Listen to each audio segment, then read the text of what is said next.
వామ్మో! చెప్పబెట్టకుండా వచ్చింది కదా నా బిడ్డ ఈరోజు. ఏందో మరి ఈమె సంగతి మళ్ళీ అడగాలి. అమ్మదా బాగున్నావు అమ్మ? ఎన్నింటికి బయలుదేరినావు? గదేందే ఇంట్లో అందరికి ఫోన్లు పెట్టుకొని ఏమో ఎవరికి ఏ సౌకర్యం లేనట్టు చెప్పబెట్టకుండా దిగినవేంది? అవునా? ఇంకా నాకైతే గుండెలు గుబిల్లు అన్నాయి. అమ్మ ఏమైనా పంచాయతీ పెట్టుకుని వచ్చినవేమో అనుకున్నా. పుట్టినే ఉన్నాయి బస్సులు, ఏం ఛార్జీలు లేవని వచ్చినావు. సరేతి. అవును కానీ మీ అత్తమ్మ ఏమనలే నిన్ను అట్లా వస్తే? ఏమనలేదా? అయ్యో నీ పెనిమిటి కూడా ఏమనలేదా? ఏమైనా తల్లి సర్లే, మంచిగానైతే జాగ్రత్తగా వచ్చినావు. మీ అత్తను మెచ్చుకోవాలి, మీ ఆయనను మెచ్చుకోవాలి నిన్ను అట్లా పంపినందుకు. ఉన్నా అమ్మ లోపల? ఇగో మీ ఆడబిడ్డ వచ్చింది, కొంచెం ఆమెకు ఇంత ఛాయ్ పోసి మరి ఎప్పుడు తిన్నదో ఏమో చూడు కొద్దిగా. అమ్మో ఈ ఆడపిల్లగాళ్లకు ఇంత చాను ఇయ్యకూడదండి. నాకైతే మస్తు కోపం వస్తుంది వాళ్ళ అత్తమ్మ మీద, వాళ్ళ ఆయన మీద కూడా. కొద్దిగా అద్దెలో పెట్టుకోవాలన్నా పెట్టుకోవద్దా కోడలు అన్నాక? ఏందో గంత మురిపెంగా మన నెత్తిన పెట్టుకుంటారు.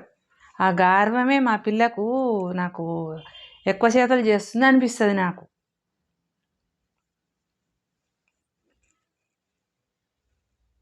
ఏందట? ఏమంటుంది? అవునా? మళ్ళీ సాయంత్రం వెళ్ళిపోతుందటనా? ఓర్ని ఎంత బస్సులు ఉట్టిగుంటే మాత్రం ఇక అటుపోను ఇటుపోను ఇటుపోను అటుపోను. కాలం ఎట్లుంది అసలు? మంచిగా ఉందటనా?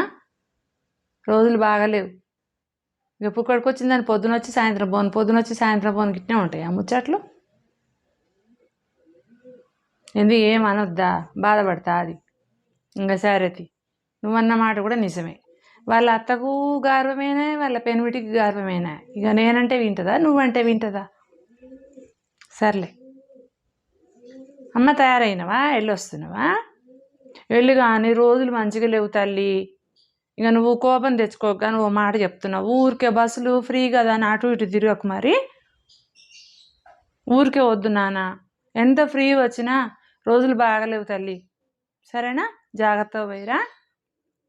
పోరా, పోయి దింపిరాపో, బస్సు దాకా దింపిరాపో పిల్లను. ఏందే నువ్వు కూడా పోతావు? ఇగో ఆమె కంటే భయం భక్తి లేదు, కానీ నీకైనా భయం భక్తి ఉండాలి కదా. ఇంకా పెళ్ళి చేసినాక పిల్ల మంచి చేతిలో ఉండదని ఊకున్నా నేను. ఇంకా నువ్వు కూడా గదే బాట పడితేనే అంటే అడి తిరుగుతా ఎడి తిరుగుతా అంటే బాగుంటుంది. రోజులు బాగలేవు. నువ్వేం బస్సులో పోవద్దు, ఏడికి పోవద్దు. నేను పోవద్దా నేను అంటలేను, నేనేం కట్టేస్తలేను. వాడు నిన్ను తీసుకుపోతాడు బండి మీద, వాడు దింపుతాడు.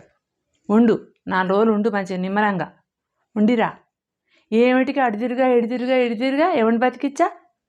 4 రోజులు ఉన్నాం అనుకో, మీ అమ్మ వాళ్ళకు నిమ్మలం ఉంటుంది, నీకు కూడా మాకు నిమ్మలం ఉంటుంది, నీకు మంచిగా ఉంటుంది.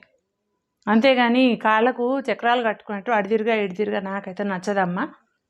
ఇక బిడ్డ అంటే అత్తగారింటికి ఇచ్చినా కాబట్టి మనం చెప్పలేం, కానీ నువ్వైతే నా పిల్లవు అనుకో, నేను నీకు చెప్తున్నా. ఇంటనేమో నిమ్మలంగా నీకే బాగుంటుంది, వినకపోతే నీ ఇష్టం మరి. ఇక గట్లా చెప్పిన మాట ఇంటి ఎవరికైనా ముద్దుగా అనిపిస్తుంది తల్లి. వచ్చిన వారా? ఇంకో దాన్నట బండి మీద తీసుకుపోయి వాళ్ళ అమ్మగారింట్లో దింపిరాపో.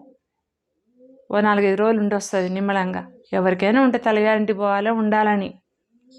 ఆ బస్సులలో పడి ఎందుకు? ఏం అక్కర్లేదు, బండి మీద తీసుకుపోయి దింపు. నువ్వు మళ్ళీ వచ్చేటప్పుడు కూడా ఫోన్ చెయ్యమ్మా, వాడు వచ్చి తీసుకొస్తాడు. సరేనా? మంచి. ఇగో గిట్లా పుక్కడికి వచ్చి నేను తిరగొద్దమ్మా ఎవరైనా సరే. మనకు బండ్లు ఉన్నాయి, ఎప్పుడు ఎట్లా పోతున్నామో అట్లా పోవాలి. నిజంగానే మనకు సౌకర్యం లేదంటే పోవాలి బస్సులో, పోవద్దని నేను అంటలేను. సౌకర్యం లేదంటే పోవాలి, కానీ బస్సులో పోవడం కోసమే ప్రయాణం పెట్టుకోవద్దు. అవునా కదా? గట్లా మీ అమ్మలు చెప్పిన మాట, మీ అత్తలు చెప్పిన మాట వినుండ్రి. సరేనా?